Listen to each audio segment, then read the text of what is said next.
pendiri komunitas baca Oan Loromatan, pernah menjabat sebagai pengurus bidang penalaran dan keilmuan di Fakultas Ilmu Sosial dan Ilmu Politik Universitas Nusa Cendana dan organisasi Himaper Kupang. Sebagai Kepala Bidang Pengembangan Organisasi di Himpunan Mahasiswa Program Studi Ilmu Komunikasi Universitas Nusa Cendana. Dan sebagai anggota tim Humas Rubel Warga Plus 62. Itu CV singkat dari Kak Angel. Sekarang Riri langsung saja serahkan ke Angel. Silakan Kak Angel. Oke, makasih Ri. Selamat malam untuk kita semua. Oke, jadi Riri juga orang yang sangat keren ya. Riri itu salah satu dari anggota Ruang Belajar Warga Plus 62 yang masih sangat muda, masih SMA, dan punya banyak pengalaman keren juga. Sekarang ini dia menjadi anggota dari bidang dari tim digital dan publikasi di Ruang Belajar Warga Plus 62. Dan kembali saya ucapkan selamat malam untuk kita semua yang sudah bergabung di diskusi malam ini. Diskusi malam ini tentunya dengan tema teknik menulis naskah berita, TV, cetak, dan online. Sebelumnya saya ucapkan selamat malam buat pemateri kita Mbak Audrey. Pak Audrey, selamat malam. Halo, selamat malam. Apa kabar Mbak? Baik, aku baik. Iya, jadi Mbak Audrey ini sangat keren teman-teman. Mbak Audrey ini merupakan presenter dari Kompas TV ya. Dan pas saya membaca biografi dari Mbak Audrey, ternyata Mbak Audrey juga punya banyak experience yang sangat keren dan punya banyak achievement. Jadi sebelumnya saya bacakan CV Mbak Audrey dulu, supaya kita tahu Mbak Audrey itu punya pengalaman seperti aja. Jadi sekarang Mbak Audrey itu menjadi news presenter dan reporter di Kompas TV. Itu semenjak tahun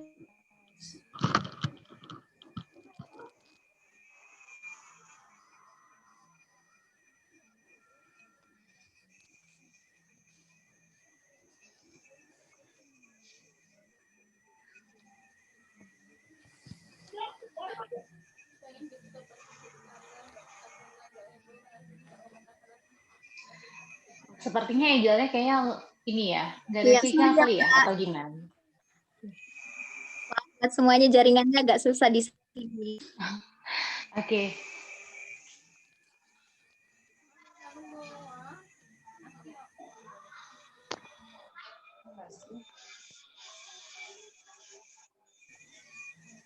Suara saya jelas, teman-teman. Jelas. Jelas, J. Jelas. Jelas, Kak.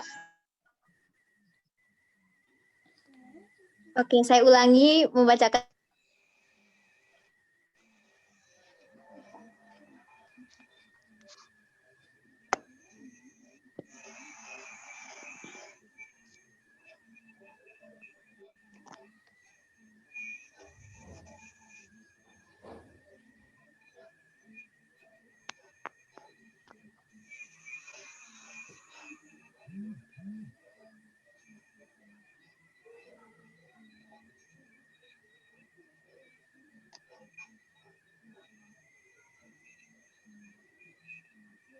Gimana, Angel?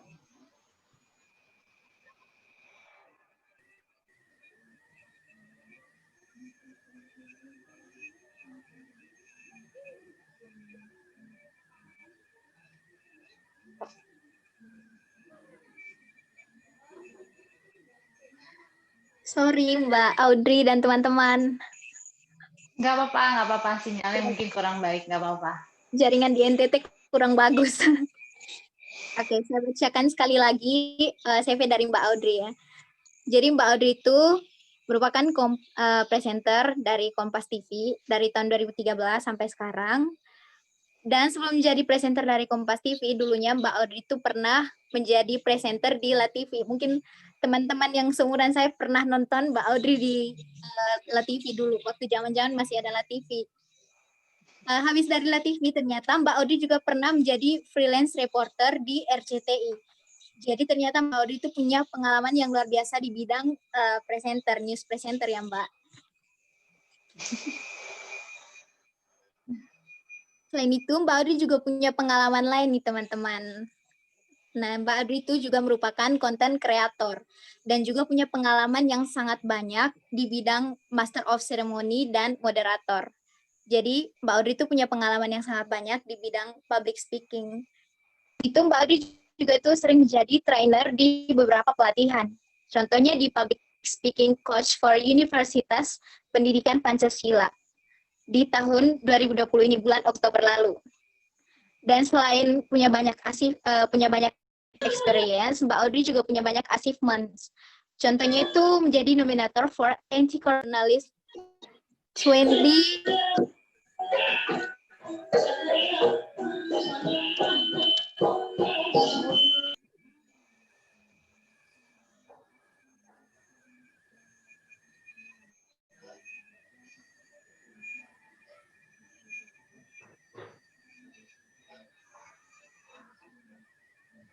Oke deh, selanjutnya saya berikan waktu dan tempatnya untuk Mbak Audrey, tapi sebelumnya sesuai peraturan dari diskusi kita malam ini, teman-teman diwajibkan untuk memute mic-nya dan diperbolehkan untuk menyalakan kameranya. Untuk semua pertanyaan yang mau diberikan kepada Mbak Audrey, itu bisa diberikan melalui kolom chat, nanti moderator akan bacakan. Oke, selamat berdiskusi. Mbak Audrey, silakan. Terima kasih Angel, terima kasih buat teman-teman yang udah hadir. Biasanya partisipannya mungkin lebih banyak kali ya, Angel ya, lebih banyak dari sekarang atau gimana? Soalnya kan di Jakarta lagi ini ya, lagi ada pemadaman beberapa listrik kan ya, jadi mungkin ada beberapa yang terganggu kali ya. Tapi aku mau tanya dulu nih, ini memang dari sekitar Jabodetabek. Kalau Angel tadi dari mana? NTT ya Angel ya? Kalau yang teman-teman lagi ini dari Kalau mana? di NTT memang jaringannya yang buruk, Kak. Bukan karena listriknya padam. Bukan. Oh iya, kalau di Jakarta lagi padam. Oke. Kalau teman-teman yang lain ada yang mau raise hand atau langsung mau ngomong dari mana aja nih selain Jabodetabek? Saya dari Samarinda, tapi di Jogja, Mbak. Dari Bandung. Oke. Saya dari Bandung. Oke. Dari Bandung. Bandung sama Saya dari NTT. Persib. Oh iya, Bang Bagas. Oke. Terus siapa? Aku dari Bandung. Dari Bandung. Dari Makassar. Saya dari Lampung. Oke. Saya dari Batam, Kepulauan Riau. Dari Batam juga ada. Waduh, ini luar biasa banget ya malam-malam jam segini, apalagi dari Makassar. Kalau Makassar jam berapa? Udah jam 9 malam ya? Dari Jakarta Timur. Oke. Terima kasih buat teman-teman semuanya yang malam hari ini udah hadir. Kayaknya kalau temanya terlalu berat ya, maksudnya kayak mungkin temanya kalau malam-malam, kalau hari Minggu kan terlalu berat ya. Apa tadi temanya penulisan berita untuk media cetak, online dan juga TV. Tapi di sini kita sharing aja ya, kita sama-sama belajar. Nanti mungkin sharing aku nggak terlalu banyak banget. Nanti kita sama-sama saling belajar aja. Kalau mau nanya hal tentang di luar dari teknik menulis itu juga monggo, silakan banget. Karena kan biasanya identiknya kalau menulis membaca itu kayaknya mungkin agak mungkin ada yang bilang boring, ada yang bosen kan, apalagi hari Minggu udah malam, besok kerja, udah besok beraktivitas lagi. Lebih baik kita yang lebih ringan-ringan aja. Nanti kalau mau tanya apapun di luar dari itu silakan banget. Oke, tadi kalau teman-teman udah nyimak beberapa tadi profil aku sedikit. Jadi di sini aku bukan lebih hebat dari teman-teman, aku sama-sama belajar sama teman-teman.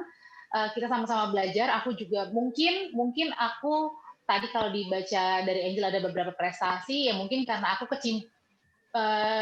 maju duluan di bidang media. Tapi yang pasti aku sama teman-teman pengen belajar terus setiap hari dan pengen juga belajar dari teman-teman apa yang bisa kasih feedback dari teman-teman untuk aku. Oke, kita hari ini belajar tentang teknik menulis. Jadi lupakanlah itu namanya kita saat ini belajar untuk menulis langsung gitu ya, tapi lebih kepada menulis itu adalah bercerita. Aku lebih setuju menulis itu adalah bercerita. Kalau orang-orang di sini teman-teman semua ada yang boleh 1-2 jawab nggak? Di sini ikut Zoom pada malam hari ini memang pengen tertarik di bidang jurnalistik, pengen jadi reporter, news presenter atau hanya pengen tahu aja dunia jurnalistik dari kulit luarnya? Ada yang bisa mau jawab nggak, 1-2 orang aja? Saya Kak. Tertarik, oke. Silakan. Kalau saya sih kebetulan jurusannya di komunikasi penyiaran Islam ya di salah satu kampus di Yogyakarta. Nah kebetulan cita-cita saya ini pengen jadi seorang reporter ataupun presenter gitu.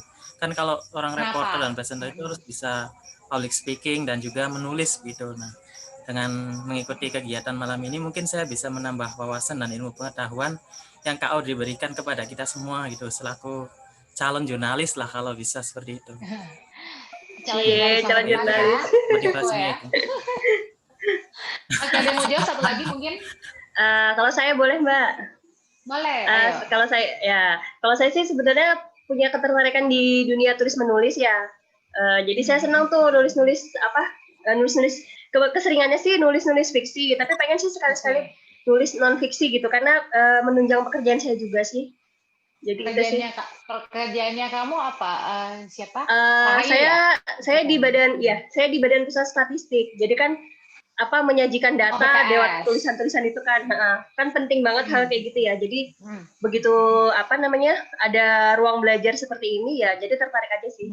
Nambah pengalaman kan dari teman-teman presenter jurnalis kan udah sangat berpengalaman tuh kalau dalam tulis menulisnya. Jadi tapi ya kalau data lebih banyak dari kamu ya, dari data informasinya lebih banyak dari kamu deh. Iya emang benar. Kayaknya kulit-kulitnya aja. Oke, terima kasih buat Rahayu. Dan tadi sebelumnya dari Jogja itu tadi siapa? Aku lupa namanya yang laki-laki. Oke, terima kasih buat jawabannya. Jadi kalau tadi Ayu bilang katanya aku memang suka nulis. Kalau misalnya yang sebelumnya siapa namanya tadi yang laki-laki itu memang pengen jadi news presenter atau reporter. Oke, sama sih.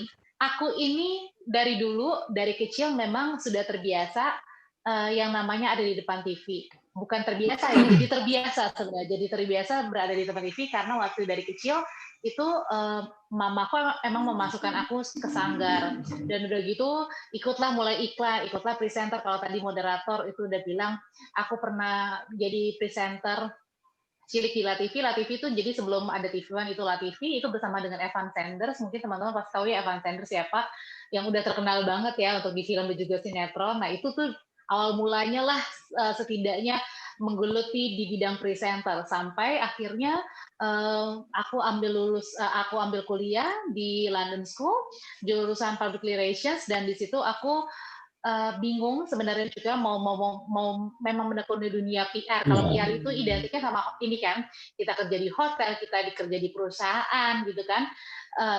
Dan tidak pernah terpikirkan kan sampai sekarang bahwa aku dituntun sama Tuhan untuk menjadi seorang jurnalis. Nah sebenarnya kalau basicnya jurnalis itu kan mungkin teman-teman identiknya apa ya, jurnalis itu harus bisa harus S1-nya di bidang jurnalis misalnya, S1-nya harus bidang media atau bidang jurnalis, terus abis itu harus suka nulis, harus berani live report dan lain-lain. Itu oke lah. Ada satu memang yang aku kurang suka, misalnya aku kurang suka yang namanya menulis dan juga membaca. Itu harus aku akuin. Tapi karena akhirnya aku memutuskan di bidang ini, mau tidak mau ya aku harus memperbaharui informasi aku setiap hari. Pun meskipun aku juga sebenarnya nggak terlalu suka banget nulis. Aku suka sih menulis, mengarang kayak gitu, tapi kalau untuk disuruh nulis yang benar-benar nulis kayak gitu nggak bisa gitu, maksudnya memang kurang ke sana. Nah terus aku boleh cerita dikit ya teman-teman, awal mula aku masuk ke Kompas TV itu pun aku memang nggak ada basic kan. Kalau basicnya teman-teman tahu pasti kan oke, kenapa teman-teman mau ikut di kelas Zoom saat ini sih, karena tadi kan mau jadi reporter, mau jadi news presenter, tertarik dengan dunia jurnalistik, otomatis teman-teman tahu dong, paham kalau misalnya di dunia jurnalis menjadi jurnalis itu ada salah satu yang kebiasaannya adalah harus bisa menulis, ya kan? Nah di situ pun sebenarnya kalau aku balik lagi ke 2013 aku masuk Kompas, berarti udah 7 tahun yang lalu aku balik lagi pada saat aku masih kayak teman-teman, mungkin di semester 6 ya, di semester 7 yang udah baru lulus kuliah, itu aku nggak ada basic banget yang namanya menulis. Sama sekali nggak, cuman basicnya udah hanya punya pengalaman tampil di depan TV, ngomong-ngomong udah itu doang. Disuruh nulis, disuruh berita, cara menulis berita itu nggak ada, sama sekali nggak ada nggak ada pernah diajarkan di tempat kuliah karena memang memang nggak pernah diajarkan di bidang kuliah di tempat kuliah, dan juga aku nggak punya wadah kayak teman-teman sekarang ini, karena kan yang sekarang pelajaran Zoom seperti ini kan baru kita peroleh saat ini ya. Kalau misalnya di 7 tahun yang lalu kan nggak ada sama sekali. Jadi waktu itu saat keterima di Kompas TV, aku cuma punya waktu sekitar 3 minggu atau sebulan lah ya, benar-benar di situ dikasih kelas, namanya kelas reporter, kelas menulis, itu pun paling kalau kelas menulis hanya 1-2 hari aja. Setelah itu ya udah dilepas, udah benar-benar dilepas. Apalagi dulu Kompas TV kan masih awal-awal sangat membutuhkan banget banyak reporter. Jadi ya udah, kita nggak ada yang basicnya nggak ada di bidang jurnalis, ya udah langsung aja istilahnya ya udah disuruh ke jalan, ya udah disuruh ke lapangan, ya udah. Jadi learning by doing aja. Jadi pelan-pelan kita baru belajar di situ, dan aku pun belajar sendiri. Paling nanya, tapi nggak pernah belajar yang benar-benar yaitu belajar bertahun-tahun, nggak pernah. Jadi cuma hanya belajar sedikit sebentar, ya udah langsung. Oke, tibalah di saat kita masuk ke tema saat ini untuk teknik menulis media cetak online dan juga TV. Nah, aku balik lagi bahwa tidak ada punya sama sekali dasar untuk menulis. Aku hanya punya dasar ngomong di depan umum, ngomong di depan kamera. Nah, sampai di titik kepada, oke, kalau aku nggak punya basic di bidang menulis, dan aku kurang suka menulis juga, tapi aku suka ngomong, aku berpikir, kenapa nggak ngomong apa yang kita omongin, terus kita tulis, gitu. Kenapa aku bilang kayak gitu? Karena ternyata di dunia TV itu sangat berbeda sekali ketika kita menjadi seorang jurnalis di media cetak, di media online. Kenapa? Karena di media televisi bukan seberapa bagus kita menulis, karena kan kalau di media TV ya udah orang cuma hanya dengar ya kan beritanya apa, terus paling melihat presenternya, reporternya oke loh, misalnya reporternya ganteng, misalnya cantik gitu ya. Tapi kalau untuk misalnya benar-benar diperhatiin, teman-teman perhatiin apa enggak sih, misalnya demi kata, satu kata, kalimat demi kalimat, teman-teman resapin banget. Aku rasa kayaknya nggak sampai segitu ya. Yang penting apa teman-teman tahu poinnya apa, oh ya baru saja terjadi.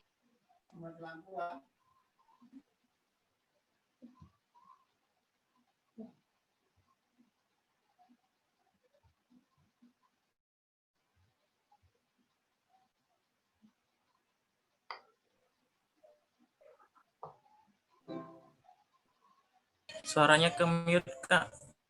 Iya. Oh, sorry. Oke. Jadi di teknik menulis itu sama dengan teknik berbicara. Jadi artinya apa yang kita mau omongin ya udah kita tulis aja. Karena kalau di TV itu kan lebih kepada ngomongnya secara aktif ya, bukannya pasif dan juga bukannya bertele-tele. Ya udah, lebih baik apa yang kita omongin yaitu kita tuangin di tulisan. Oke, kalau ada yang nanya gini, Kak, aku hanya mau jadi jurnalis, itu aku suka sih tampil depan umum, aku mau live report, apalagi ada demo kayaknya seru tuh pakai odol-odolan misalnya gitu. Terus apalagi kalau ada banjir, misalnya seru tuh Kak, kalau misalnya bisa banjir-banjiran, terus pakai sepatu boot misalnya kayak gitu ya. Emang sih benar seru, emang menantang. Tapi ketika ditanya misalnya, boleh nggak kalau bisa nggak sih Kak ketika kita menjadi reporter atau news presenter, kita nggak usah bikin naskah? Oke, jawabannya begini teman-teman. Kalau di Kompas TV, terutama di TV berita ya, Kompas TV, di Metro TV, di TV One ya, terutama di tempat aku ya, karena aku kurang tahu banget di TV-TV yang lain. Di Kompas TV itu memang benar-benar harus punya basic yang namanya menjadi reporter. Nggak bisa tuh misalnya kita hanya modal cantik, misalnya modal ganteng, terus kita menjadi presenter langsung, presenter berita di Kompas TV. Mungkin kalau di TV-TV lain iya betul bisa. Utamanya bukan di TV berita ya, non berita. Itu bisa langsung misalnya teman-teman suka lihat kan di misalnya apa Miss Putri Indonesia, Miss apa, terus akhirnya direkrut dan menjadi news presenter, itu bisa tanpa mereka harus ke lapangan. Bagaimana dengan kita misalnya saya yang bekerja di Kompas TV, nggak bisa seperti itu. Karena kita akan terlihat sangat jauh berbeda ketika kita punya basic news reporter, terus menjadi news presenter, dan ketika kita hanya menjadi news presenter tanpa punya basic reporter. Nah, basic reporter itu memang harus memiliki salah satunya adalah bukan hanya mau bicara depan umum, tapi kita juga harus punya dasar teknik menulis. Oke, ketika ditanya balik lagi, Kak, boleh nggak sih ketika saya hanya mau jadi reporter aja, saya hanya mau ngomong aja tanpa saya harus buat naskah? Jelas nggak bisa. Kenapa teman-teman nggak bisa? Bukan hanya persoalan suatu perusahaan tersebut sudah ada hak dan kewajiban, bukan hanya seperti itu. Logikanya yang sederhananya adalah seperti ini. Ketika kita, bisa nggak sih reporter itu ngomong di depan umum, bisa ngelaporin tentang demo, bisa. Tapi nangkep nggak si penonton itu akan apa yang disampaikan sama reporter? Nangkep nggak pesan yang ingin disampaikan reporter kepada pemirsanya? Runut nggak? Apa bilangnya runut? Ada sistematisnya nggak? Kira-kira apa yang diomongin sama reporter? Teman-teman aku nggak tahu deh, ada nggak sih yang ngelihat misalnya gini, teman-teman udah nyimak nih, reporternya ganteng sih, reporternya cantik gitu. Cantik sama ganteng definisinya ini ya, maksud aku semua orang tuh cantik dan ganteng, tapi mungkin kayak oke, menarik lah ya, aku bilang menarik sih reporter ini, tapi kok aku nggak tahu dia ngomong apa, aku nggak ngeh isi laporannya apa gitu. Ada nggak yang pernah ngerasain itu? Mungkin ada yang mau berbagi nggak? Ada nggak pernah ngerasain misalnya gitu?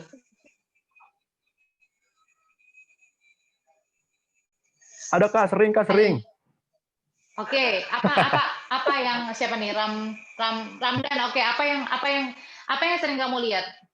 Ini. Halo Kak, iya saya Raka, salam kenal Kak Audrey. Halo Raka.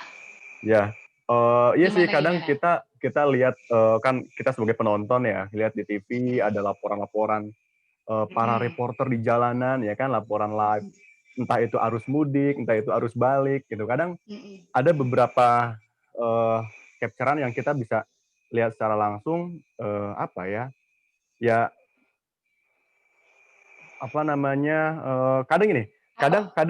kadang dari live, kadang kita ngikutin satu berita di satu TV gitu Kak, satu berita di satu TV. Kalau live-nya lagi ayo mudik atau lagi momen arus balik itu biasanya ada di momen-momen tertentu ya, entah itu pagi, siang, sore. Nah kadang biasanya apa yang disampaikan itu sama. Itu satu. Misalnya tentang kemacetan ya. Ya, gitu kan biasanya umumnya kan. Jadi minim data itu bisa kita sebagai penonton ini kayaknya omongannya sama deh, sama dari yang pagi sama yang siang misalkan. Cuma dipoles-poles sedikit arah omongannya aja tuh yang dibedain kadang gitu. Boleh nggak berbagi tips Kak tuh? Oke, boleh. Tapi aku belum sampai sana ya. Tapi Ramdan ya? Raka, sorry. Raka, tapi pernah nggak ketika itu kan bicara tadi ya, kayaknya reporter satu TV sama satu TV lain berbeda, atau bahkan reporter yang satu ini kan kadang kita suka shift kan, pagi, siang, sore itu kita masih yang sama, tapi Raka ngerasanya halnya kayaknya laporannya itu aja ya, padahal kan pagi, siang, malam harusnya beda gitu ya. Tapi Raka pernah ngerasa nggak, misalnya ada reporter, ini menarik, ini cantik, ini ganteng, tapi gue nggak ngerti dia ngomongin apa, pernah nggak gitu? Maksudnya ngomong yang nggak tahu poinnya apa gitu? Ya kalau secara secara lihat langsung di TV-TV, biasanya sih di TV-TV, mohon maaf, bukan TV berita biasanya Kak. Aku biasa pernah lihat di beberapa TV yang bukan TV berita ya, kadang dia ngomong ya itu tadi, dia ngomongnya nggak bertutur, karena apa yang diomongnya juga nggak bertahap. Jadi belepotan, entah itu apakah memang dia basicnya bukan reporter atau emang dia anak baru, karena biasanya kan yang di lapangan anak baru tuh Kak, biasanya kan gitu ya. Jadi mungkin dari tadi pengalaman Kak Audrey yang masuk Kompas langsung diceburin ke lapangan, saya mungkin orang-orang atau para reporter itu yang salah satu gitu ya, pengalaman pertamanya mungkin itu, jadi aku juga mungkin ini malum nih, orang-orang baru nih masih belajar, dan dari situlah mungkin mereka bisa jadi kayak pengalaman yang nambah di situ kayaknya.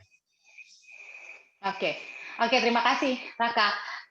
Itu betul banget Raka, tapi ada betul dan ada kurang betulnya juga sebenarnya. Kalau di Kompas itu dia mau reporter baru atau mau reporter lama, ya udah kita tetap diterjunin ke lapangan, karena kalau di Kompas TV kita nggak bisa tuh hanya balik lagi, hanya ya udah datang istilahnya cuma bacain berita, nggak bisa, kita harus turun ke lapangan atau minimal kita harus menjadi produser. Artinya intinya adalah kita nggak boleh hanya baca aja. Karena dengan kalau kita baca aja kan kita nggak memperkaya diri kita kan, kayak istilahnya mungkin kita udah sombong nih, misalnya ini Audrey Chandra datang tinggal make up, udah cantik ganteng, udah tinggal bacain, udah pulang bawa duit istilah gitu ya. Kalau di Kompas TV nggak kayak gitu, makanya kita setiap hari belajar gitu. Oke, balik lagi kalau kamu bilang tadi ketika di reporter misalnya udah cantik ganteng, tapi kita nggak tahu isinya, kok kayaknya ngomongnya belepotan, kok kayaknya ngomongnya nggak, istilahnya dari ngomong A lanjut ke Z terus bisa ke A lagi gitu, jadi nggak ngerti poinnya apa gitu. Nah itu sebenarnya memang hal-hal yang setiap kali lumrah dirasain sama reporter, tapi akan bisa menjadi berubah ketika reporter itu yaitu tahu cara menulis. Karena balik lagi aku bukan basicnya dari S1-nya diajarin menulis, diajarin dari dunia jurnalistik nggak sama sekali, tapi gimana caranya, aku waktu itu pernah dibilangin apa yang kita mau omongin ya udah kita tulis aja. Kalau di media cetak itu kan lebih panjang ya, katanya sih ya, kalau dulu di media cetak itu kayak Kompas kan mereka harus cari berita sana sini terus malam baru ngedit, karena terus panjang pula kan. Kalau di media cetak kan bisa sampai berlembar-lembar, dia harus tulisnya mendalam. Kalau di TV nggak seperti itu, dari bahkan bisa 5-10 menit kita baru dapat gambar, bisa dapat peristiwa demo misalnya budget, ya udah kita harus kumpulin itu beritanya, langsung kita kirim ke perusahaan, ke Kompas TV gitu. Nah caranya gimana? Yaudah kita harus cepet-cepet nulis.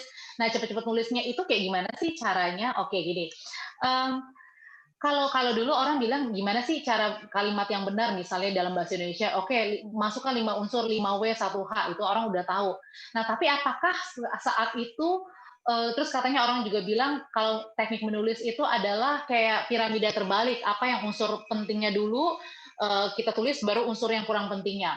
Kalau menurut aku pribadi sih saat ini dengan era keterbukaan informasi dan juga era digitalisasi dan orang saat ini juga tidak terlalu banyak nonton TV, mereka pindah beralih ke mana? Ke media sosial, ke YouTube, misalnya mereka bisa pilih apapun informasi yang mereka mau, atau ke kanal-kanal yang lainnya. Itu artinya apa? Selain dibutuhkan kecepatan informasi, dibutuhkan juga kejelian kita dalam menulis. Menulis itu nggak dengan kata-kata indah kok. Menulis itu adalah gimana caranya orang mengerti apa yang kita mau curhatan kita itu istilahnya informasi yang kita dapat, artinya curhatan itu bisa kita limpahin ke orang supaya orang itu ngerti. Nggak usah panjang-panjang kalau untuk di TV, tapi yang penting poinnya dapat. Kalau misalnya di media cetak, oke, mereka akan lebih tulis panjang. Tapi saat ini gayanya pun akan berbeda daripada dulu. Mungkin dulu dengan kata-kata yang lebih sulit untuk kita ngerti, makanya di media cetak kita harus baca lagi nih, misalnya dari bawah ke atas lagi, udah nyampe mana nih, akhirnya kita jadi nggak mengerti misalnya. Tapi sekarang mereka pun juga mengubah, pun begitu demikian dengan media online. Saat ini kalau teman-teman melihat kan, misalnya judulnya beda, judulnya apa misalnya, beranak dalam kubur misalnya gitu ya judulnya, totalnya isinya berbeda. Nah itu adalah teknik-teknik yang sebenarnya diperbolehkan dan tidak. Nah gimana caranya? Oke, kita balik lagi, gimana cara kita menulis yang benar dalam dalam bidang jurnalis itu atau jurnalistik adalah pertama kita mencurahkan isi curhatan kita itu seperti kita layaknya berbicara. Contoh seperti misalnya kalimat gini, baru saja telah terjadi pembunuhan yang menewaskan 52 orang. Oke. Baru saja pembunuhan terjadi yang menewaskan 52 orang. Begitu. Atau enggak, kenapa enggak misalnya sekarang kita ubah dengan gini, 52 orang baru saja direnggut nyawanya akibat pembunuhan yang terjadi di daerah Cilacap, Jawa Tengah. Beda nggak sih teman-teman dengan tadi di kalimat yang pertama aku kasih dengan di kalimat yang terakhir? Nah, itulah gimana kita memposisikan diri si reporter itu adalah penonton gitu. Ini agak klise ya, agak sulit ya ngomongnya. Jadi kita memposisikan apa yang orang lain pengen tahu, bukan apa yang menarik buat kita. Karena apa yang menarik buat kita belum tentu menarik buat orang lain. Kalau kita memposisikan kita sebagai reporter adalah penonton, kita akan lebih bisa memilih apa yang kira-kira menarik buat orang lain lihat, buat orang lain baca. Misalnya gini, contoh sederhananya gini. Presiden Joko Widodo baru saja bertemu dengan Presiden Amerika Amerika Serikat Donald Trump. Misalnya seperti itu topiknya misalnya si reporter pengen tulis. Tapi tulisan si reporter, Presiden Joko Widodo baru saja bertemu dengan Presiden Amerika Serikat Donald Trump di Istana Merdeka Jakarta. Penting nggak? Penting nggak buat yang kita nonton? Tergantung dari sisi mananya. Kalau cuma hanya tulisannya judulnya misalnya Presiden Joko Widodo, Presiden Republik Indonesia Joko Widodo baru saja bertemu dengan Presiden Amerika Serikat Donald Trump di Istana Merdeka Jakarta. Menurut aku sih yang baca itu nggak penting ya, karena kenapa? Ya, what's the point gitu loh, Presiden bertemu Donald Trump. Kenapa nggak kita memilih misalnya dari sekian liputan misalnya tadi ya Presiden Amerika Serikat, Presiden Republik Indonesia Joko Widodo bertemu dengan Presiden Amerika Serikat Donald Trump di Istana Merdeka Jakarta. Lalu poin keduanya mereka bertemu pada pukul 15.00 waktu Indonesia bagian Barat. Terus habis itu kalimat berikutnya lagi misalnya Presiden memakai baju putih dan Donald Trump memakai baju merah. Merah putih itu adalah bendera dari Republik Indonesia, misalnya seperti itu. Kayaknya orang yang menyaksikan penting nggak sih hal itu? Misalnya kalau menurut aku sih enggak. Kalau makanya kenapa kita di reporter itu butuh sense, butuh sense artinya apa sih yang paling menarik buat orang lain lihat? Oke, poin pertama, Presiden ketemu Presiden Jokowi bertemu dengan Presiden Donald Trump. Itu penting nggak sih? Oke, udah pernah. Mereka udah pernah ketemu. Kedua, pukul 15.00 waktu Indonesia bagian Barat. Penting nggak buat audiens tahu? Penting nggak buat pemirsa tahu mereka ketemunya kapan? Mereka ketemunya jam berapa? Kayaknya nggak penting ya. Orang juga nggak penting buat tahu. Dan ketiga tadi memakai baju merah putih misalnya. Kalau untuk di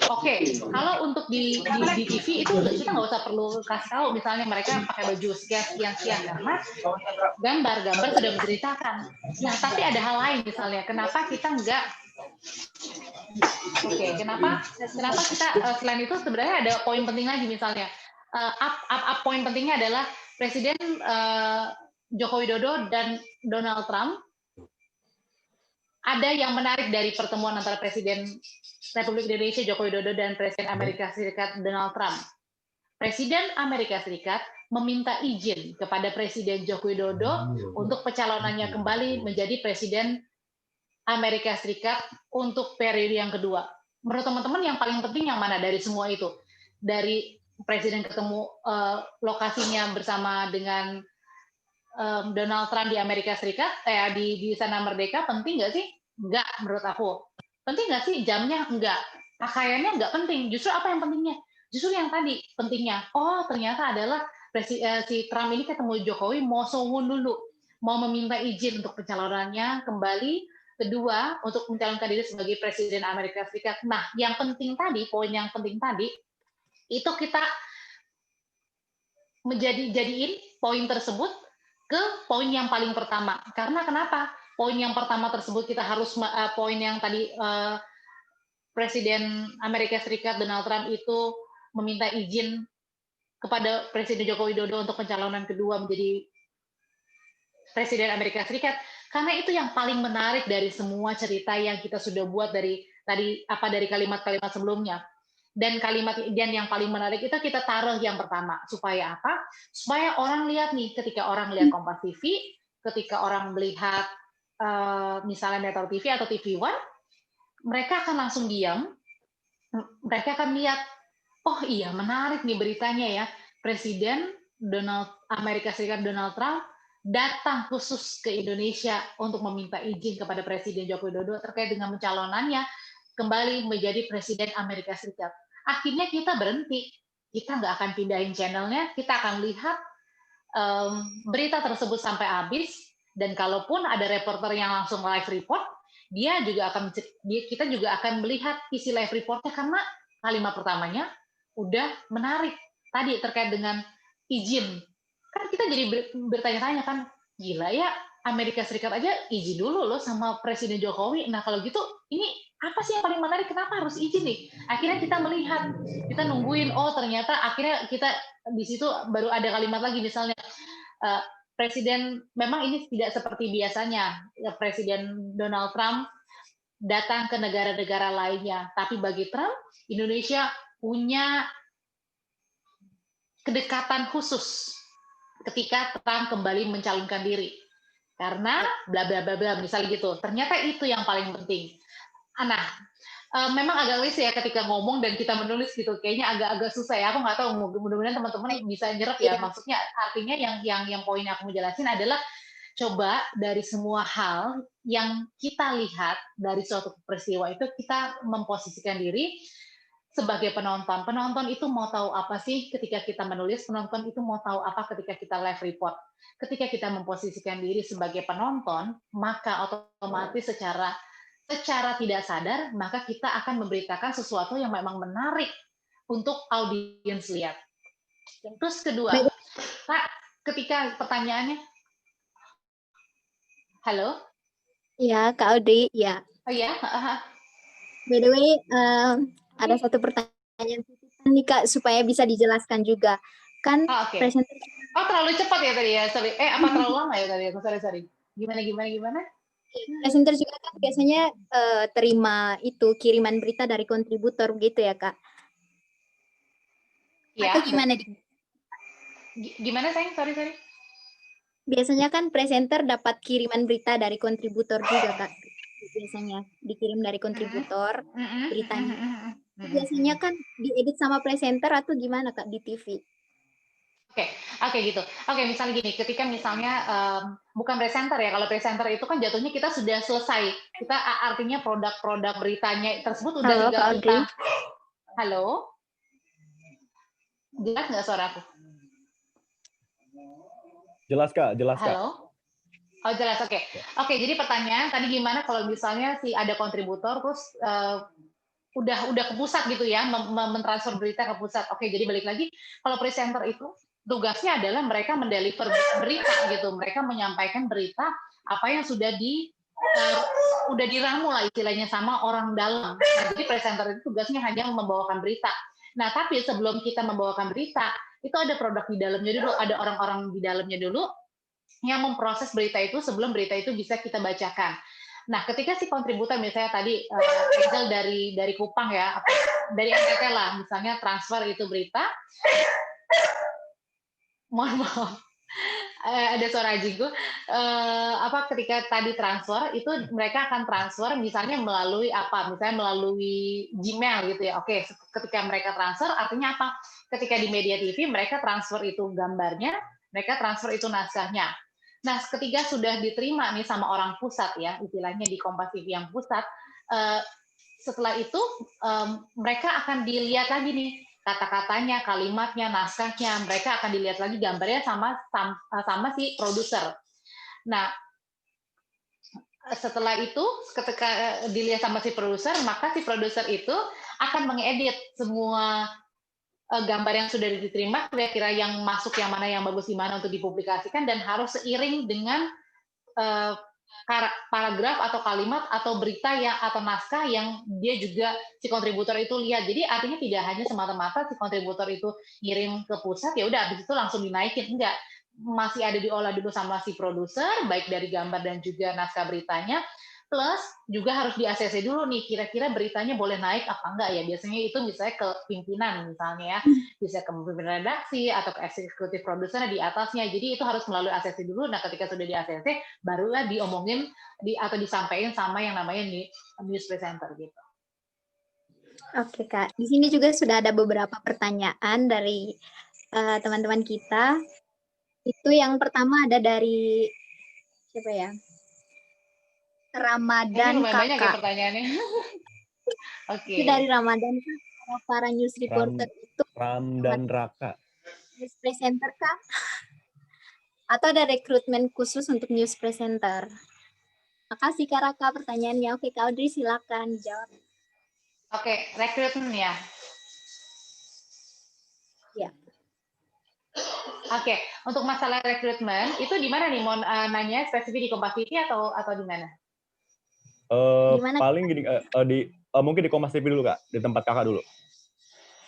Jadi si para news reporter itu apakah dia akan otomatis bisa menjadi news reporter apa presenter nih? Oh, ya, gimana cara alur-alurnya gitu? Ya, apakah news reporter itu di Kompas TV dia akan otomatis menjadi news presenter kah atau Kompas TV punya rekrutmen sendiri untuk mencari seorang news presenter gitu Kak.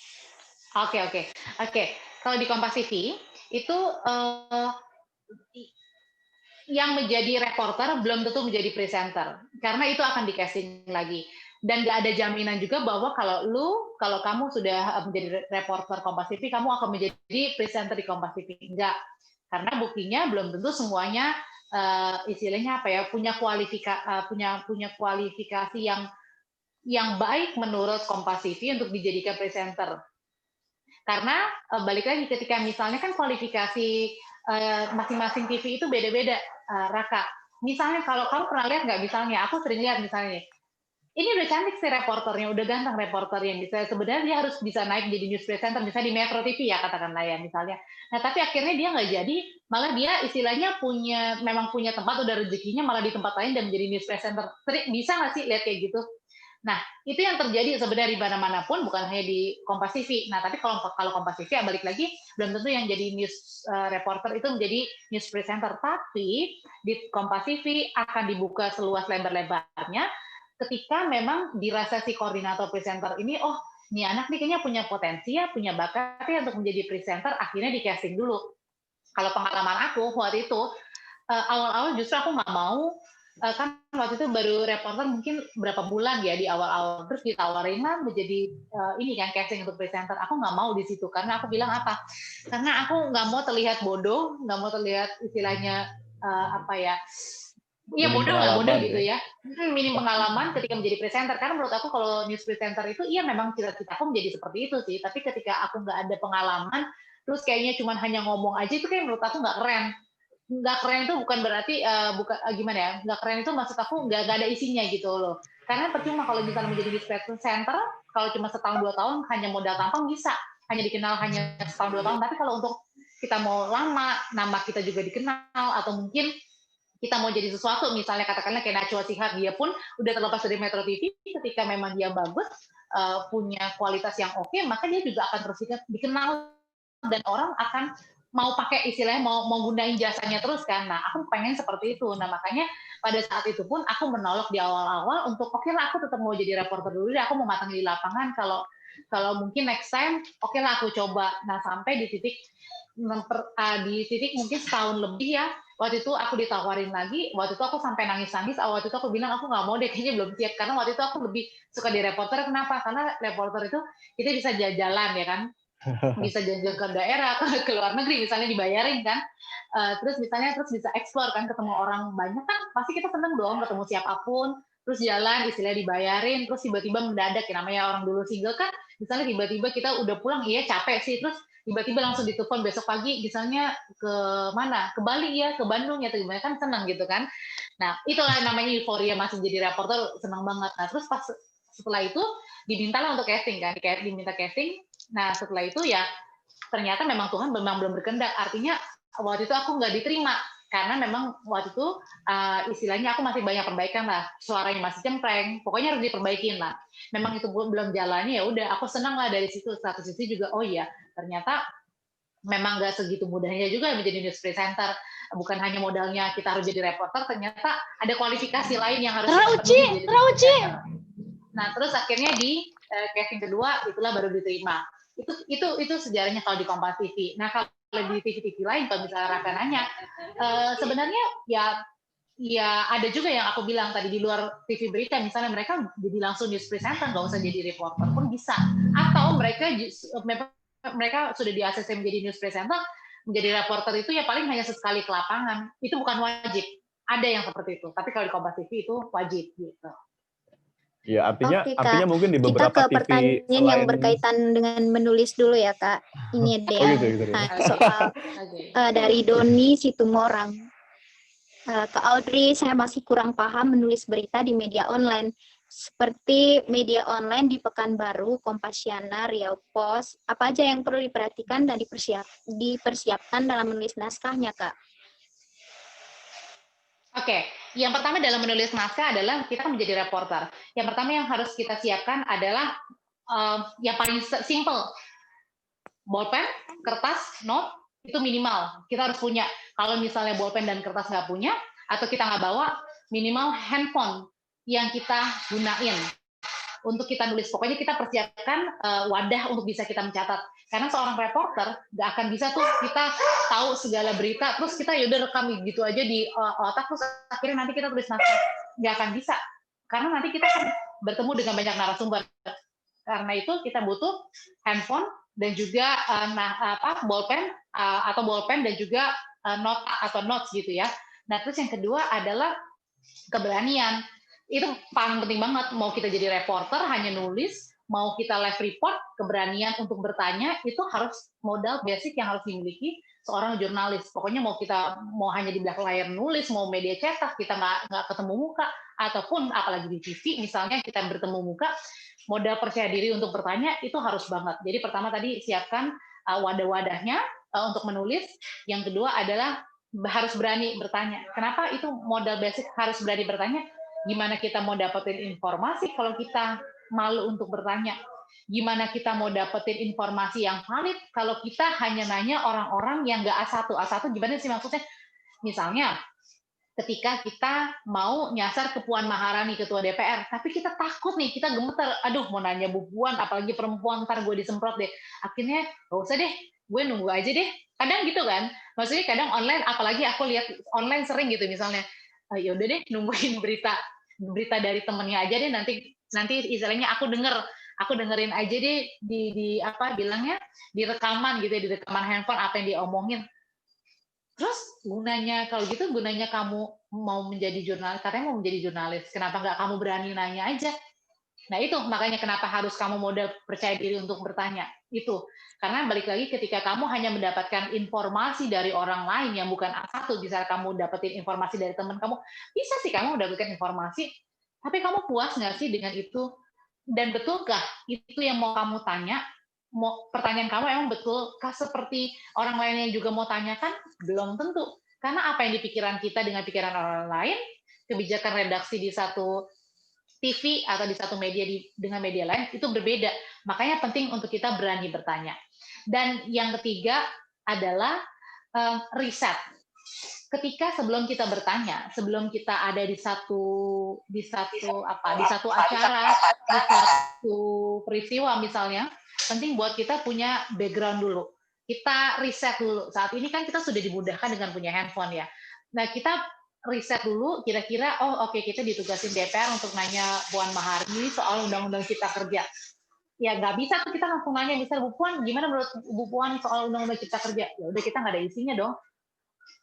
Kita harus sebelum ketemu sama Puan Maharani, sebelum kita ketemu sama orang, sebelum kita ada di lokasi untuk bertanya dan juga investigasi atau melakukan peliputan, kita harus tahu dulu nih.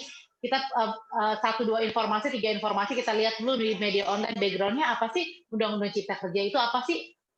Atau misalnya kita nggak tahu narasumber, kita lihat dulu siapa sih Puan Maharani, ternyata dia gini-gini. Minimal kita punya basic. Ketika kita bertanya, nanti kita punya pertanyaan lanjutan yang bisa mengcounter misalnya jawaban dia seperti apa. Itu yang dimiliki untuk seorang media online. Dan keempat adalah dia harus punya hati nurani. Itu yang paling penting. Itu paling penting dari segala yang terpenting yang tadi aku udah ucapin adalah punya hati nurani.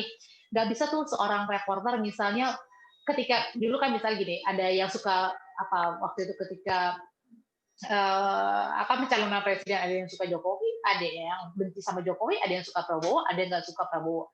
Dalam dari Kompas TV khususnya kita tuh nggak harus menetralkan diri istilah gitu. Oke, boleh sih kita berpihak ya, namanya pribadi masing-masing kan kita ada dong suka dan nggak suka sama orang, tapi suka dan nggak suka sama orang itu nggak boleh kita curahin ketika kita menulis berita, nggak boleh kita curahin ketika kita live report. Artinya mengesampingkan dulu tuh kesukaan dan ketidaksukaan kita. Netral, menulis itu harus netral. Meskipun kita nggak suka misalnya sama si satu orang ini, bisa kita nggak suka sama si A, si B, ya nggak boleh kita mencurahkan ketidaksukaan kita dalam penulisan berita, karena itu tidak netral. Artinya kita memihak. Ada nggak misalnya reporter atau media yang seperti itu? Ada. Contoh sederhananya ketika pada saat pencalonan pemilihan presiden, teman-teman pasti punya lihat dong, ini nadanya kok kayaknya si media ini pro-nya sama ini ya, media itu pro-nya sama itu. Nah, itu balik lagi sebenarnya ke kebijakan dari redaksional masing-masing dari media.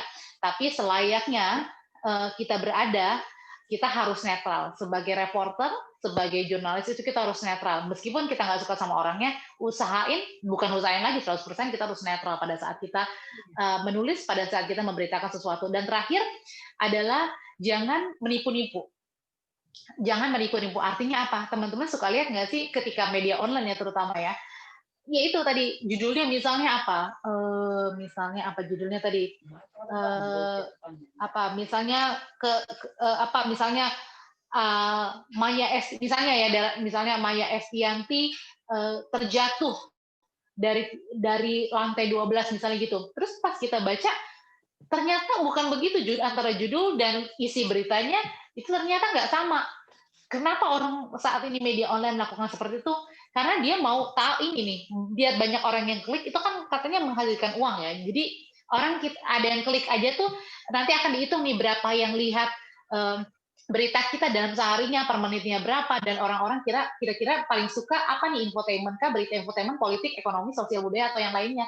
Nah makanya kadang kita nggak heran ketika media online misalnya ngomong judulnya apa, isi beritanya apa. Nah tapi sebenarnya itu nggak boleh dilakuin. Kita mencari judul yang paling menarik, tapi bukan membohongi publik. Ketika publik baca isinya, justru malah beda dari judulnya, itu nggak boleh. Itu sih menurut aku. Oke. Dari Mbak Ayu, tadi Mbak Ayu mau tanya Mbak Ayu. Silakan Mbak Ayu. Sorry, ya, banyak yang...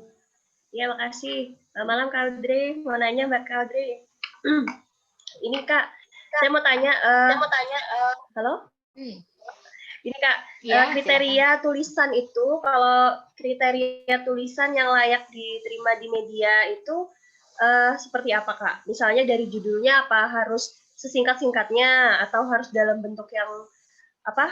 Kayak Kakak tadi sampaikan kan tadi saya dengar Kakak menyebutkan contoh judul gitu, ada yang aktif, ada yang pasif. Nah, itu seperti apa kalau tulisan yang dikirim ke media seperti itu?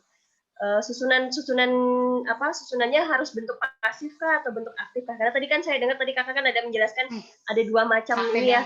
Ayo yang lebih enak yang mana gitu kan? Tadi kan ada untuk membahas gitu kan. Nah, itu seperti apa? Nah, terus ini Kak juga kalau saya lihat tulisan di media dengan saya menulis biasa di pekerjaan kan itu ada perbedaannya gitu. Jadi seperti apa sih sebenarnya kalau tulisan di media itu harus ringkas, jelas kah atau seperti apa gitu? Kalau di instansi saya kebetulan kan memang berbicaranya tulisannya ya melalui grafik-grafik dan semacam itu kan. Jadi kita cuma membahas itu. Itu gimana Kak? Makasih Kak. Oke, terima kasih Rahayu. Oke, jadi kalau di TV itu lebih ke aktif ya, karena nggak mungkin misalnya gitu. Misalnya kalimat contohnya. Kalau gini. Kalau misalnya di TV itu kan orang butuh kecepatan. Orang nggak mungkin kan nyimak satu berita itu misalnya setengah jam satu berita aja atau 10 menit atau 3 atau 5 menit. Orang kan terlalu berat ya istilahnya ya. Yang nanti Rahayu ketika kamu kan nggak mungkin kan nonton itu misalnya terus kamu serap semuanya sampai 5 menit 10 menit terus kamu tahu beritanya apa enggak. Paling kan orang cuma lihat yang penting-penting aja yang ini yang menurut kamu penting, yang ini yang paling mungkin hanya 1 menit 2 menit awal aja. Nah itu gimana caranya? Caranya adalah pertama yaitu kamu melihat apa yang paling semua berita yang menurut kamu menarik, semua informasi yang menurut kamu menarik, kamu harus pilih salah satu yang menurut kamu unsur kedekatan dengan si audiens itu apa. Ketika kamu merasa semua berita banyak ini, reporter itu selalu dihadapkan dengan dilema semuanya itu dianggap menarik. Misalnya dari peristiwa yang tadi, misalnya Presiden Jokowi ketemu Trump misalnya, menariknya apa? Menariknya mereka pakai baju merah putih, itu tanda bendera merah putih. Menariknya apa? Pertama kali Trump datang ke Indonesia bertemu dengan Jokowi. Yang menariknya apa ketiga? Trump itu minta izin dulu sama Jokowi. Nah terus kalau gitu bisa nggak sih semuanya tiga-tiganya kita naikin beritanya? Nggak bisa. Kita harus pilih salah satu yang paling menarik. Paling menarik apa? Kalau menurut yang paling menarik dan menarik buat orang gitu loh. Ketika balik lagi menarik buat kita belum tentu menarik buat orang lain. Nah terus kita tahu dari mana kira-kira si penonton itu tertarik gitu, atau yang dari segala berita itu penonton itu paling pengen tahu. Kan nggak mungkin dong kita nanya misalnya, Rahayu, Bagas, menurut lu kita telepon dulu nih, Bagas misalnya gue telepon dulu, menurut lu ya gue lagi ada di banjir nih ya, menurut lu yang paling menarik mana sih, korban banjirnya, lokasinya, orang lagi nggak pakai masker gara-gara banjir, menurut lu yang mana, Bagas? Nggak mungkin kan orang nanya, maksudnya kita nanya ke audiens, menurut kamu yang paling menarik yang mana, kita yang tentuin sendiri. Nah caranya gimana? Ada lagi nih, ketika ada unsur kedekatan, misalnya gini, ketika bicara soal banjir, apa sih banjir? Oke, banjir pertama, banjir itu kan udah sering langganan di Jakarta ya. Kalau gitu menurut aku nggak penting, karena orang udah tahu Jakarta itu langganan banjir. Yang kedua, kita lihat lagi beritanya, banjir terjadi di Kampung Melayu jam 5 subuh. Jam 5 subuh, banjir di Kampung Melayu. Oke, di Kampung Melayu sih emang itu udah sering banjir. Jam 5 subuh itu kayaknya juga lumayan sering deh, maksudnya ada banjir dadakan. Yang ketiga, kamu lihat lagi misalnya, banjir terjadi jam 5 subuh di saat orang-orang di situ sudah mau mulai beraktivitas. Alhasil mereka kalang kabut dan sudah tidak mau menerapkan lagi protokol kesehatan, mereka langsung menyelamatkan barang-barang dan langsung mengungsi. Dari semuanya itu yang paling menarik yang mana menurut kamu, yang orang pengen tahu karena dia memperoleh berita yang tidak biasa nih? Wah, kayaknya ini nih, orang jam 5 subuh mereka langsung berkemas-kemas, langsung mau pergi ke tempat saudara atau ke tempat yang lebih aman tanpa menerapkan protokol kesehatan. Akhirnya kamulah pilih itu yang paling menarik, dan akhirnya kamu memilih topik tersebut untuk dijadikan berita. Beritanya apa misalnya? Ya itu, balik lagi ketika orang-orang di Kampung Melayu, Jakarta Timur, tidak lagi menerapkan protokol kesehatan ketika pada pukul 5 pagi, banjir tiba-tiba saja terjadi. Mereka mengemas barang ke tempat yang lebih aman dan memilih mengungsi ke tempat yang lebih aman juga. Itu artinya untuk unsur Kampung Melayunya, untuk unsur jam 5 sorenya itu hanya bumbu-bumbunya aja. Jadi yang pertama adalah itu unsur kedekatan dan apa yang paling menarik yang kira-kira orang pengen tahu dan itu nggak biasa gitu. Karena balik lagi kayak tadi, banjir itu udah biasa kok di Jakarta, kenapa kita harus buat berita itu di awal gitu. Yang menarik yang lainnya misalnya seperti itu. Gitu. Berarti berlaku juga kalau ini Kak ya, kalau di media cetak juga Kak ya, berarti Kak ya. Berarti harus cari beritanya yang nggak biasa gitu ya Kak ya berarti.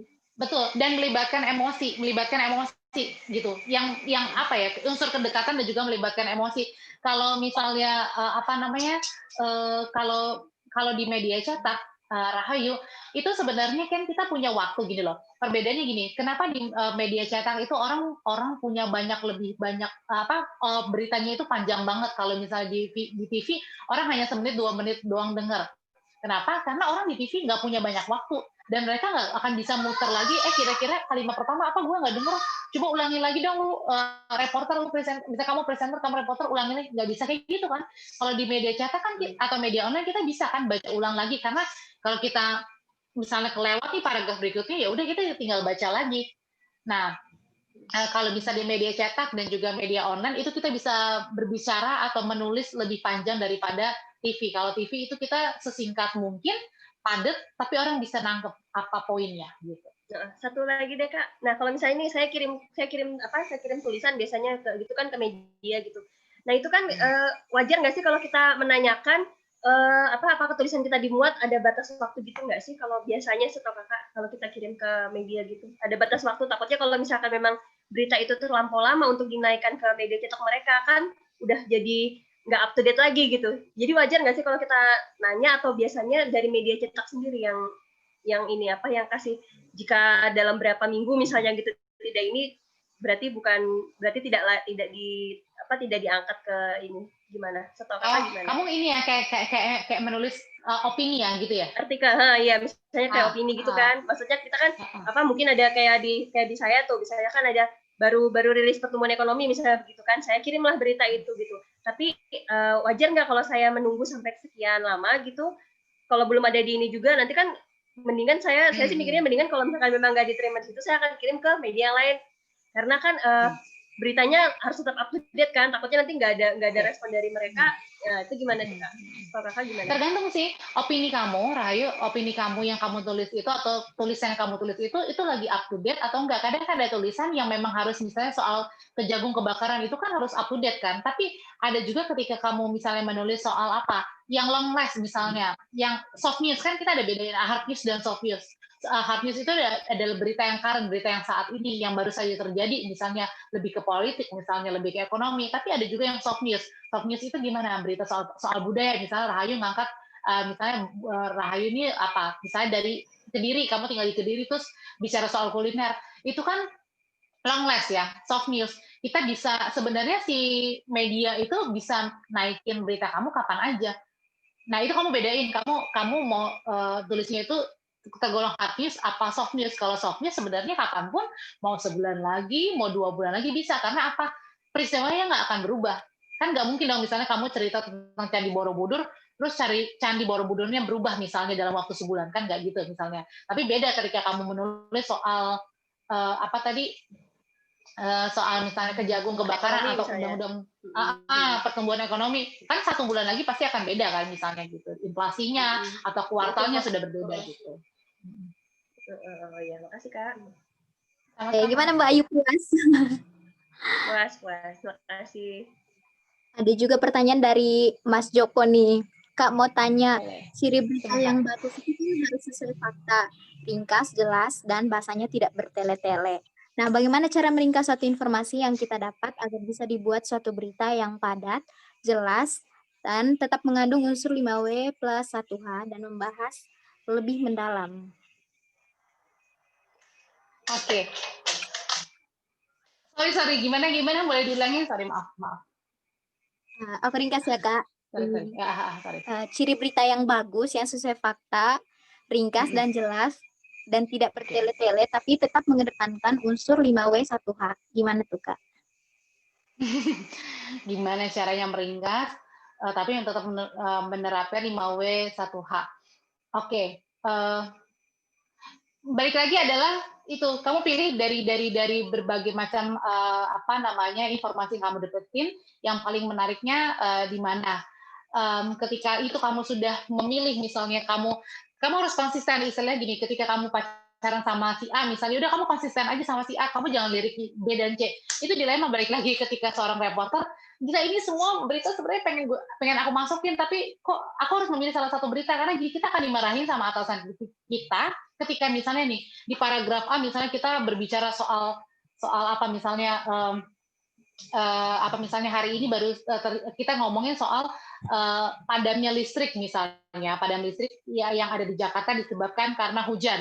Habis itu yang paling menarik habis itu terus kita kaitin lagi misalnya sama informasi yang lainnya. Itu nanti kita akan diomelin sama atasan. Kenapa? Pasti akan dibilang, kamu sebenarnya yang mana sih menurut kamu versi yang paling menarik? Nah, ketika jadi itu kita harus benar-benar komit sama si pacar kita itu. Nggak boleh bias ya, Mbak. Nggak boleh bias, dan juga nggak boleh, istilahnya nggak boleh nggak boleh ego lah, mau 2-3 berita gitu. Jadi kita harus benar-benar memilih ya. Makanya ketika kita memilih salah satu, ya udah otomatis kan kita akan menciptakan keringkesan itu sendiri kan gitu.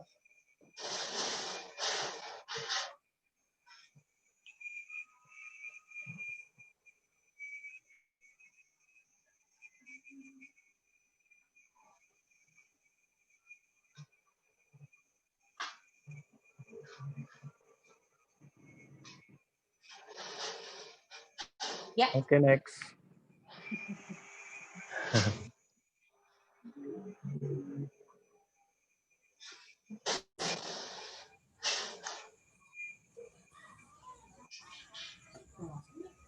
Kayaknya Angelnya keluar lagi ya. Halo, selamat malam Kak. Ya, silahkan. Saya bertanya lagi Kak.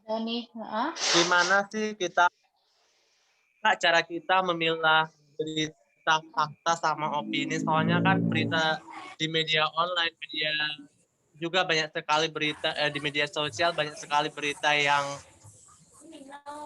hoax atau fakta. Gimana caranya Kak? kita sebagai kamu pemilihan beritanya ketika kamu menjadi reporter atau jurnalis atau ketika kamu menjadi penonton? Jurnalis, Kak. Oke. Ketika berarti pertanyaan kamu adalah ketika kita menjadi jurnalis, gimana kita bisa tahu itu berita yang baik, berita yang benar, artinya akurat, dan mana berita yang bohong. Caranya paling simpel ketika kamu ada di lapangan, kamu tidak hanya bertanya sama satu orang atau satu narasumber. Kamu harus bertanya kepada beberapa narasumber. Gitu. Ketika kamu bertanya kepada beberapa narasumber, akhirnya kamu melihat kan omongan si ini begini, omongan si itu begitu. Nah, bukannya tugas kamu juga, misalnya bukan tugas kamu yang menentukan siapa yang paling benar omongannya, tapi kamu menggabungkan kedua omongan itu yang pro dan kontra, misalnya yang pro Jokowi, misalnya yang pro Prabowo, atau misalnya yang senang dengan setuju dengan Undang-Undang Cipta Kerja, misalnya dari Konfederasi Serikat Kerja Buruh, misalnya dengan versinya pemerintah, misalnya ya. Artinya apa? Kamu memasukkan dua berita tersebut ke dalam naskah kamu atau ke dalam live report kamu. Dengan begitu, kamu menyajikan itu fakta dan meminta atau membuat penonton itu sendiri yang akan berkesimpulan gitu. Kira-kira setuju yang mana ya dari omongan itu. Jadi kita sebagai reporter atau jurnalis, jangan kita yang memojokkan sesuatu atau menggiring opini sesuatu, jangan. Jadi kita beritakan faktanya biar orang lain atau penonton tersebut yang nilai gitu. Oke, ini ada pertanyaan yang berkaitan sama penulisan juga nih, Kak. Dari Apri Kuncoro. Kak mau tanya, kalau penulisan berita agar terhindar dari pemiripan dan tindakan plagiasi karena berasal dari sumber yang sama, sebaiknya kita harus lakukan apa?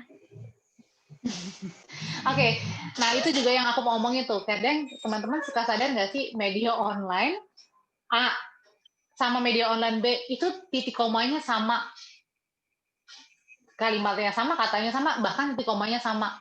Nah itu gimana caranya? Ya sebenarnya balik lagi ya, itu nggak boleh ya ketika gini, logikanya gini aja sih. Ketika kamu bekerja digaji sama perusahaan A misalnya untuk menjadi reporter atau jurnalis, ketika kamu pasti pengen dong, istilah gini, ketika kamu sudah mendapatkan, ini sebenarnya lebih ke attitude aja sih, ketika kamu sudah mendapatkan gaji yang kamu terima, masa sih kamu nggak ngapa-ngapain, kamu minta berita itu dari orang lain, dari TV, dari media lain atau dari teman-teman yang lain, terus kamu copy paste aja begitu aja. Terus berikutnya yang kedua, kamu mau menjadi jurnalis itu hanya cuma karena mau dibayar atau benar-benar kamu punya kerinduan? Kalau kamu punya kerinduan, kalau kamu mau punya masa depan yang baik sebagai jurnalis saat ini, kalau dulu kan orang bilang, lu ngapain sih jadi jurnalis, lu ngapain jadi kameramen atau yang lain, nggak ada uangnya atau apalah, misalnya nggak ada masa depannya. Enggak. Kalau sekarang itu, dengan kita menjadi jurnalis, kita bisa menjadi sesuatu orang yang lebih baik juga atau mendapatkan pekerjaan yang lebih baik juga ketika kita bisa menjadi jurnalis yang baik. Maka itu balik lagi, lakukanlah ketika kita sudah digaji, ketika kita menjadi jurnalis, janganlah menjadi plagiat, mengcopy paste misalnya karya orang lain. Karena ketika karya itu kita bisa buat sendiri, meskipun kita hanya menjadi penulis, mungkin di media cetak atau di media online, kan beda ya. Kalau media TV biasanya orang akan lebih kenal, si reporter A nih, kayaknya ini oke nih buat gue, misalnya masukin di TV saya, misalnya gitu. Nah, tapi ketika kamu menjadi di media cetak, media online, bukan berarti kamu juga nggak punya masa depan yang akan dilihat orang juga nih dengan secepat mungkin. Enggak, kan orang bisa lihat tulisannya apa, dan kamu bisa jual itu tulisan itu misalnya ke suatu saat, pada saat kamu ngelamar ke CV lain, atau pada saat kamu bertemu dengan orang lain, atau pada saat ada sesi-sesi seperti ini, misalnya kamu diminta untuk masuk kelas webinar dan lain-lain, itu bukti kerja keras kamu yang akan membuktikan di situ gitu. Dan itu kalau misalnya menghadapi plagiat, ya menurut aku balik ke orang masing-masing ya, kamu mau jadi apa di masa depan kamu. Kalau kamu hanya mau jadi sekedar orang yang menerima gaji, ya udah, artinya ya menjadi plagiat itu mungkin sudah terbiasa menjadi buat kamu gitu. Tapi ketika kamu mau punya masa depan yang baik, harusnya kamu nggak menjadi plagiat gitu sih. Oke. Tambahan ya Kak, kalau misalkan kita mengutip berita dari berita orang yang mau dimuat ke berita kita, itu kita harus tulis sumbernya biar tidak plagiat. Misalnya kita mengutip dari media ini, mengutip dari media itu, biar tidak dibilang plagiat. Boleh, gitu. iya, betul. Oke, ada pertanyaan dari fresh graduate nih, dari Kak Sarimase. Oke, saya lagi sementara mau lamar kerja di salah satu TV lokal di Parepare. Saya ditugaskan untuk mencari berita terkini di sekitar Parepare. Dan dibuatkan video liputan dan dikirim ke tempat saya lamar. Apakah saya harus melaporkan yang hard news atau soft news? Seperti citizen journalism seputar tempat saya di Parepare. Terima kasih. Oke, Sari. Yang kamu pengen tonjolin di Parepare itu apa? Gak usah tonjolin deh, yang kamu paling suka deh. Itu minimal itu dulu deh, yang kamu paling suka apa? Karena kan kalau kita yang disuruh diminta untuk melaporkan atau membuat berita kan artinya ya itu belum ada kebijakan dari redaksi kan. Artinya kita yang ya suka-suka kita dulu, kita sukanya apa, tergantung kamu. Kalau kamu misalnya sukanya tentang liburan, kenapa enggak kamu buat soal liburan, tapi misalnya menerapkan protokol kesehatan. Misalnya seperti itu. Kalau kamu belum suka politik dan kurang ngerti politik misalnya, ya nggak usah buat juga, nanti kamu jadi akan pusing sendiri kan. Buat aja sesuatu yang kamu suka, karena dari situ nanti akan terpancar keindahan dari kamu bercerita, bertutur, dan ditambah lagi dengan keindahan pada saat ada pulaunya memang benar-benar indah dan kamunya di situ sebagai reporter misalnya seperti itu. Begitu. Itu kalau di TV ya, tapi kalau misalnya mungkin bukan di TV ya udah memang balik lagi ceritain aja apa yang indah, nanti kan akan keindahan yang kamu sukai itu akan tersalurkan lewat tulisan kamu juga gitu. Oke. Jadi mulai dari yang kamu sukain sih. Ya, satu pertanyaan dari awal tadi Kak. Ini dari siapa ya? Saya adalah mahasiswa S1 Pariwisata semester 3. Saya adalah YouTuber. Di YouTube saya suka cuap-cuap alias ngomong di depan video tersebut seperti vlog, tutorial, tugas kuliah, dan lain-lain. Saya juga menyusun kata-kata itu tidak mudah. Kadang ada beberapa elemen yang harus diedit supaya bahasa yang digunakan baik dan benar. Apakah saya bukan di S1 Ilmu Komunikasi, tapi saya adalah anak pariwisata yang jadi YouTuber? Apakah bisa terjun di dunia jurnalistik di masa yang akan datang? Oh, mohon maaf, ini tadi dari siapa pertanyaannya?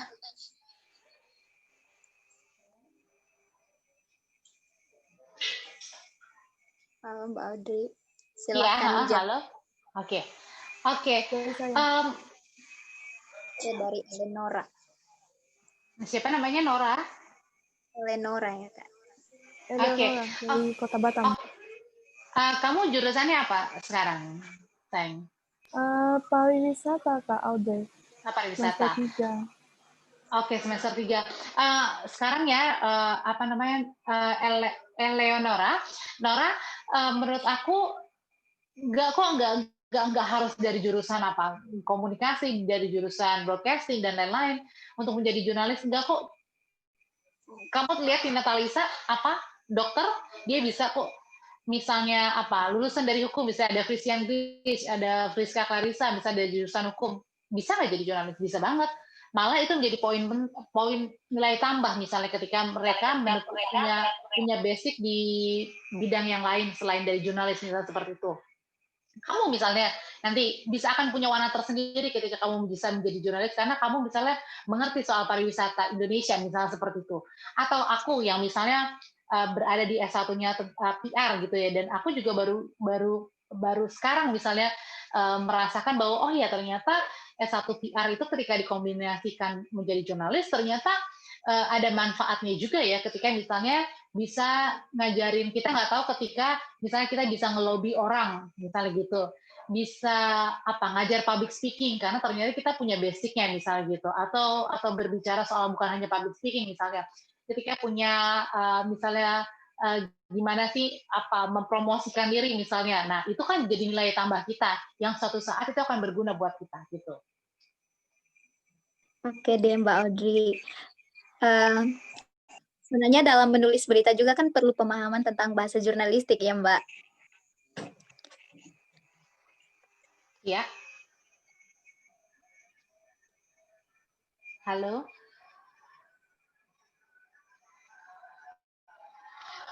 Halo. Iya, iya Mbak. Iya gimana? untuk teman-teman yang suka menulis juga, kalau misalkan beritanya dikirim ke media, itu perlu pemahaman tentang bahasa jurnalistik. Nah, bahasa jurnalistik itu bisa dipahami atau bisa dipelajari oleh semua kalangan. Jadi bisa baca-baca di Google bahasa jurnalistik itu seperti apa.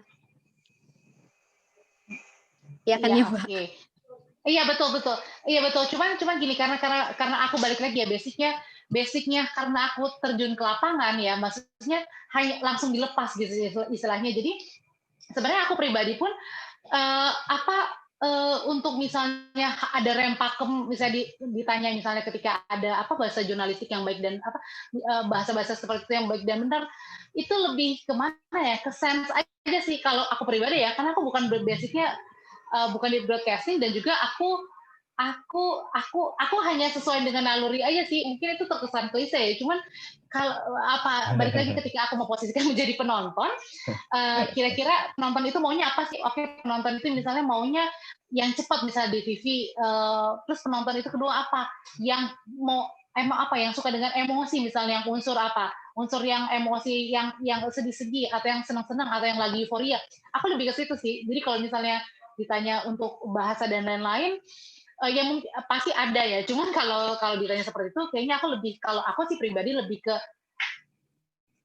aku memposisikan dia sebagai penonton, dan ya udah aku learning by doing aja sih gitu. Dengan kayak gitu, karena gini, kalau menurutku di era sekarang ini kan orang siapapun bisa menjadi jurnalis, siapapun bisa berada di TV dan menjadi menjadi reporter gitu. Jadi ketika kita punya bahasa yang asik istilahnya gitu, bukan yang gaul ya, bahasa yang asik yang enak didengar, terus kita menulisnya pun juga dengan punya clickbait-nya ya, istilahnya yang menggigitnya, yang oke gitu, yang menurut kita kekinian tapi tetap dalam kaidah yang benar, kenapa enggak? Jadi kayaknya kalau untuk harus misalnya kaidah ejaan yang benar dan lain-lain, kalau menurut aku sekarang kita eranya keterbukaan, dan anak muda ya udah gaya aja, nulis aja, live report aja sesuai dengan kita, tapi yang pasti positif dan dengan bahasa yang Indonesia yang baik juga gitu. Kalau aku sih pribadi seperti itu sih, aku nggak ada yang harus ABCD yang enggak ada.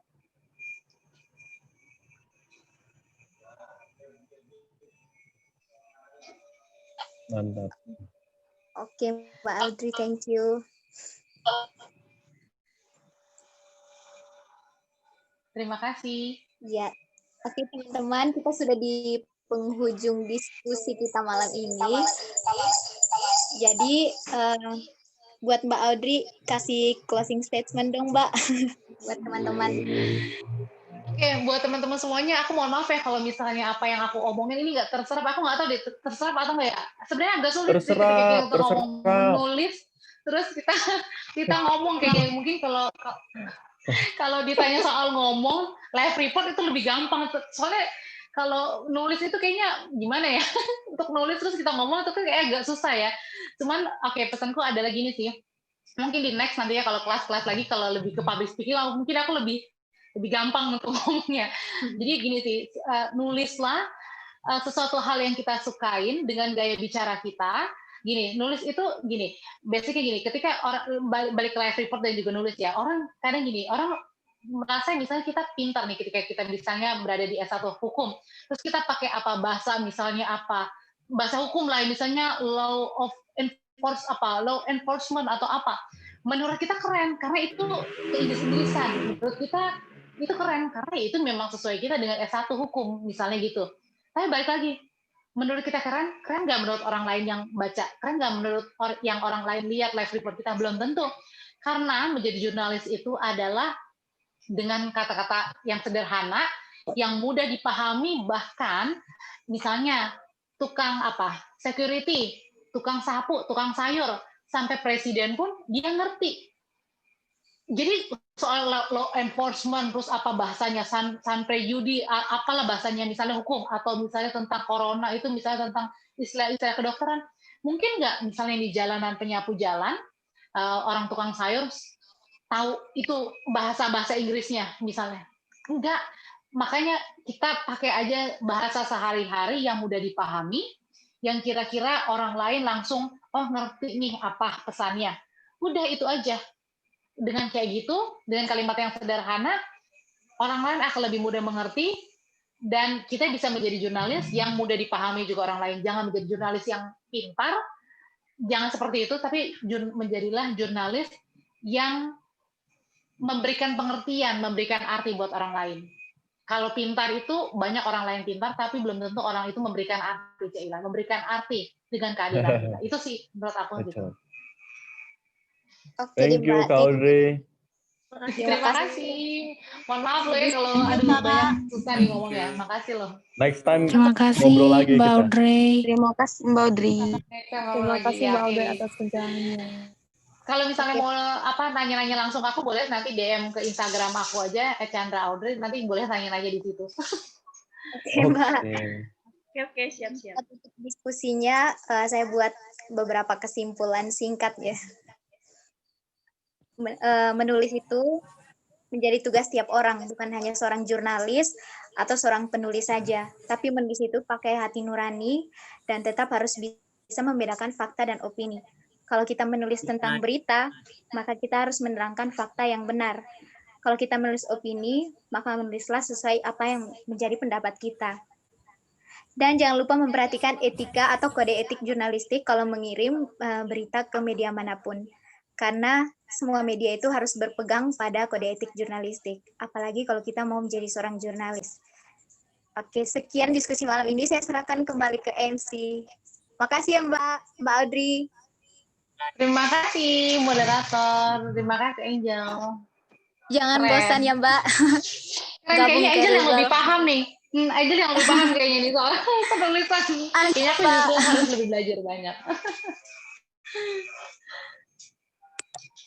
Oke, terima kasih Kak Audrey dan Kak Angel. Alhamdulillah ya kita bisa menjalankan diskusi malam ini dengan lancar. Sebelumnya, untuk mengingatkan kembali untuk semua peserta, jangan lupa untuk mengisi formulir feedback.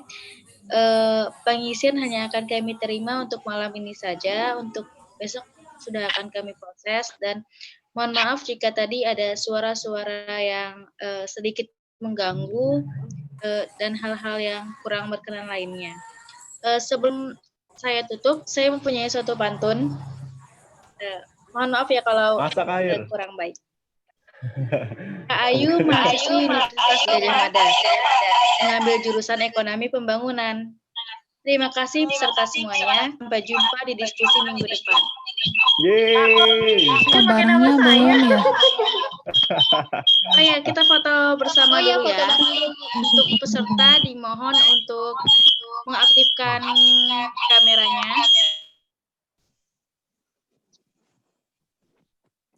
Keren-keren loh ya ini, ya ampun. Malam-malam, hari Minggu pada mau belajar nih. Aduh, keren banget ya. Biasanya jomblo-jomblo nih, Kak. Oh iya, betul-betul. Kang Raka bisa aja. Kan ngezomblo. Tapi ini memang kalian ngikut ini setia atau ada yang baru sih sebenarnya apa gimana? Aku kurang tahu. Kebanyakan pelanggan setia, Kak. Emang setiap minggu rutin. Saya masih baru. Oke. Keren. Ada yang baru juga.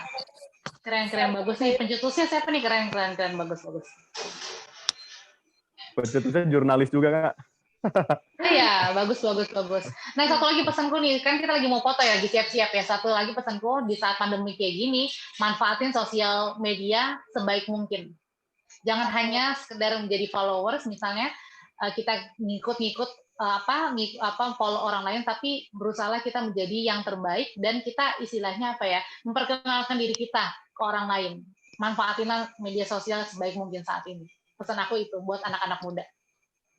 Bayu, tolong bisa capturein. Sama-sama.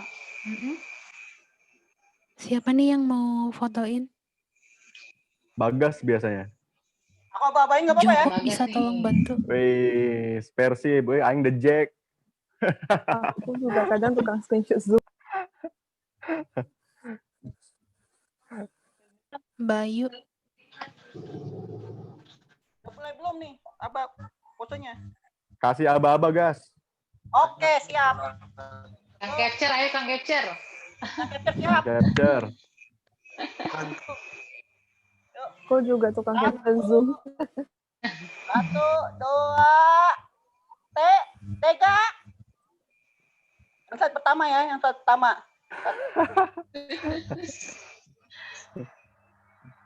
Oke, yang slide kedua ya. Jangan lupa 1, 2, 3.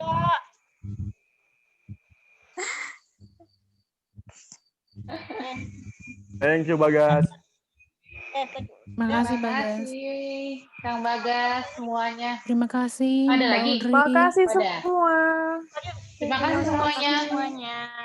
Terima kasih semuanya. Terima kasih Mbak Audrey. Terima kasih. Terima kasih, Mbak Audrey.